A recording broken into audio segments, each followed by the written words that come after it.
PTM के सरबराह मौलाना Fazlur Rahman Zardari house पहुंच गए हैं। दोनों रहनुमाओं में मुलाकात इस वक्त जारी है और मुलाकात के बाद प्रेस कॉन्फ्रेंस भी होगी। मौलाना फजलुर रहमान जरदारी हाउस पहुंच गए हैं। अहम मुलाकात है जो कि दोनों बड़े रहनुमाओं के दरमियान जारी है और उसके बाद प्रेस कॉन्फ्रेंस भी होगी और उम्मीद ये की जा रही है कि इस हवाले से जो है वो अहम ऐलानात भी मुतवक्के हैं।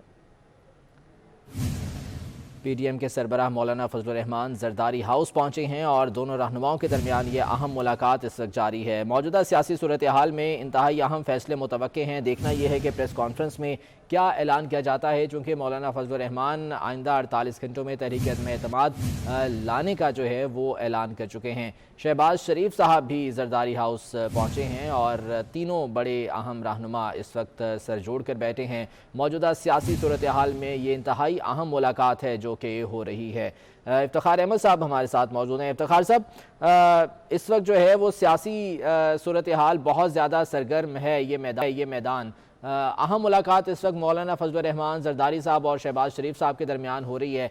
सर, क्या सूरत हाल देख रहे हैं? आने वाले चंद घंटे या आने वाले चंद रोज़ जो हैं वो किस कदर जो है मज़ीद ऐसी सूरत हाल पैदा कर सकते हैं? एक खदशे का इजहार हो रहा था कि 2 समरीज भेजी थी प्राइम मिनिस्टर ने प्रेसिडेंट साहब के पास, जो सदर साहब ने मंजूर कर ली हुई हैं।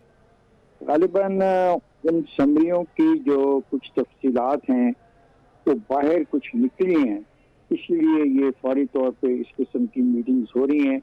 और लाहौर में भी जो कुछ एक्टिविटी हो रही है पीटीआई के अपने दोस्तों की, मुझे नजर आता है कि उसी हवाले से। ठीक है, इफ्तिखार साहब साथ ही रहेगा। सलीम बुखारी साहब, आपका क्या तर्जिया है ये ताज़ा तरीन डेवलपमेंट जो हो रही है? देखिए, जिस फास्ट ट्रैक पर चीज़ें जा रही हैं, तीनों बड़ी पार्टियों के सरबराह जो हैं वो मिले हैं। ये मुलाकात पहले से अनाउंस थी। वो मेरे ख्याल से फाइन ट्यून करेंगे जो भी अल्टीमेट सूरत हाल बनने जा रही है, चाहे वो तहरीक अदम इत्तेमाद की सूरत में है, चाहे वो किसी ऐसी इवेंचुअलिटी में है जहाँ प्राइम मिनिस्टर साहब रिस्क लेके असम्बलियाँ तोड़ते हैं या रिज़ाइन करके चले जाते हैं।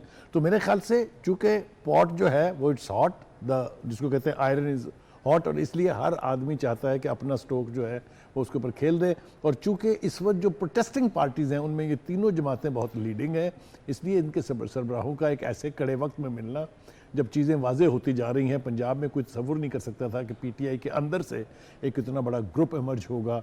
अगर आप उसको माइनस करें सिर्फ एक्सरसाइज के तौर पर, तो पीटीआई तो आपको कहीं नज़र ही नहीं आ रही है, क्योंकि ये डिवीज़न सिर्फ पंजाब में नहीं है, ये डिवीज़न वहाँ भी होगी। अगर आपको याद हो कि जो लोकल बॉडी इलेक्शंस हुए थे केपीके में, उसमें जो वो दरारें बिल्कुल खुल के सामने आई थी, जो अपने खटक साहब है, परवेज़ खटक साहब, और उनके जो मुखालफिन हैं उनके बीच जो चीफ मिनिस्टर सिटिंग बैठे हुए हैं, उस दरारों का ही नुकसान ये हुआ कि वहाँ पर वो बुरी तरह से हारे हैं। हर चंद के वो ढिठाई के साथ दावा करते रहते हैं कि हमने इतनी सीटें ले ली हैं, लेकिन द फैक्ट रिमेंस कि जेयूआई जैसी पार्टी, जिसको पीटीआई पार्टी मानने के लिए तैयार नहीं थी, उसने वहाँ उनको शिकस्त दी है। तो ये जो चीज़ें हो रही हैं, इसका इम्पैक्ट ओवरऑल होगा। ये नहीं हो सकता कि आइसोलेशन में पंजाब में कोई तब्दीली हो जाए और कहीं ना हो, या सेंटर में हो जाए कहीं और ना हो। ये नहीं होने जा रहा है। मेरे ख्याल से वो हम जो अल्टीमेट जिसको कहते हैं ना मोमेंट, या अल्टीमेट आवर, या अल्टीमेट सिनारियो, उसकी तरफ तेज़ रफ्तारी से बढ़ रहे हैं। और ये फैसले आज शाम तक, आज रात गए तक कुछ ना कुछ और वजाहत के साथ हमारे सामने आ जाएंगे। तो वो जो भुट्टो साहब, बिलावल भुट्टो ने और अपने मौलाना फजलुर रहमान साहब ने धमकियां दी थी, या कह लीजिए अल्टीमेटम दिए थे, जो कि आप या रिज़ाइन कर दें, आप या असम्बलियाँ तोड़ दें, वो मुझे तो मटीरियलाइज होते नज़र आ रहे हैं।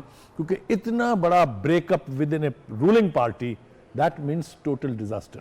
सर, असम्बलियाँ तोड़ने वाली जो चीज़ है, ठीक है, सलीम बुखारी साहब हमारे साथ मौजूद है। उस्मान खान हमारे नुमाइंदे इस वक्त हमारे साथ हैं। इस अहम मुलाकात के हवाले से उनसे तफसीलात जान लेते हैं। उस्मान, बताइएगा, तीनों बड़े रहनुमा इस वक्त सर जोड़ कर बैठे हैं, अहम मुलाकात है यकीनन, क्या इत्तलात हैं?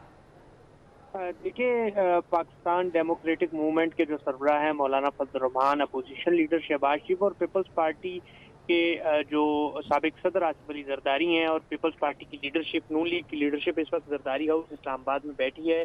और आज की ये मुलाकात इंतहाई अहमियत की हामिल है, क्योंकि इससे कबल एक मुलाकात भी थी मौलाना फजलुर रहमान और साबिक सदर आसिफ अली जरदारी की, जिसमें शहबाज शरीफ अदालत के बायस शरीक ना हो सके थे, जिसके बायस फैसले ताखीर का शिकार हो चुके थे। आज की इजलास का 1 पॉइंट एजेंडा है कि कौमी असम्बली का जो इजलास बुलाया जाएगा उसकी रेक्विजिशन कब सबमिट करवाई जाएगी और फिर अदम एतमाद की तहरीक की कब कौमी असम्बली में जमा करवाई जाएगी, इस पर जो है वो एक अहम तरीन मुशावरत शुरू हो चुकी है। इसमें जो कानूनदान है, फारूक एश नाइक है, जैद हामिद है, साद रफीक, सत्तार अयाज सादिक, नवीद कमर, ये भी मौजूद है। और पीपल्स पार्टी के जो सीनियर रहनुमा है खुर्शीद शाह, जिन्होंने मुख्तलिफ पार्टियों के रहनुमाओं से मुलाकातें की थी, आज उन्होंने मौलाना फजल रहमान और अपोजिशन लीडर शहबाज शरीफ से भी मुलाकात की थी, जिसमें उन्होंने मुख्तलिफ उमूर जो थे वो जेर बहस आए थे। तो आज की ये मुलाकात में ये हतमी फैसला हो जाएगा कि रिक्विजिशन कब जमा करवाई जाएगी। साथ ही साथ जो कानूनी जो टेक्निकल इश्यूज अपोजिशन को जो पेश आ रहे थे कि जब अदम एतमाद की तहरीक के लिए अगर हुकूमती मेंबरान अपोजिशन को सपोर्ट करेंगे तो वो डिसक्वालीफाई डी नोटिफाई उनको स्पीकर का इख्तियार होगा। इस पर कानूनी माहिरीन की कमेटी बनाई गई थी, उस कमेटी ने भी अपनी तजावीज़ तैयार की हैं जो कि आज के इजलास में पेश की जाएगी, जिसके बाद अपोजिशन अपने हतमी फैसले करेगी। साथ ही साथ पीपल्स पार्टी का जो लॉन्ग मार्च है, जो पीपल्स पार्टी ने एक महंगाई मार्च शुरू किया था कराची से, वो भी इस्लामाबाद की तरफ रवा दवा है। आज वो रावलपिंडी जिले की हदूद में दाखिल होगा। तो आज की इस मुलाकात में साबिक सदर आसिफ अली जरदारी जो है वो तमाम तर पार्टियों के सरबराहान को उस कल जो बड़ा जलसा पीपल्स पार्टी करने जा रही हैं उसमें शिरकत की दावत भी देंगे।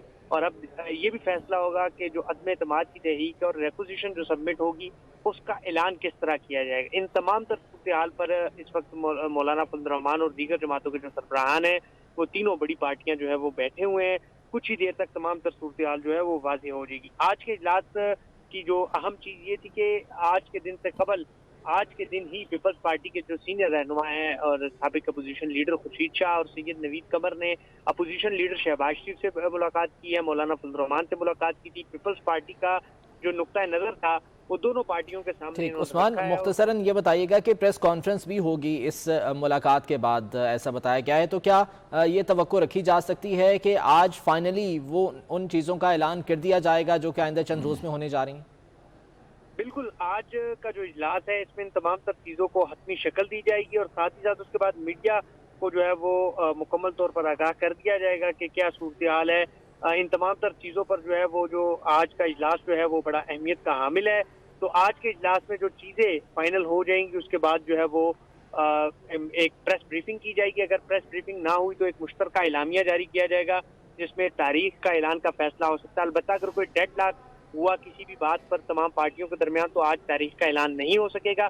अगर तमाम तरह पार्टियां एक चीज़ पर मुत्तफिक हुई तो आज ही एलामिया भी जारी हो सकता है और तारीख का भी ऐलान हो सकता है। जी ठीक है, अहम ऐलान मुतवक्के है। उस्मान खान हमें तफसीलात से आगाह कर रहे थे।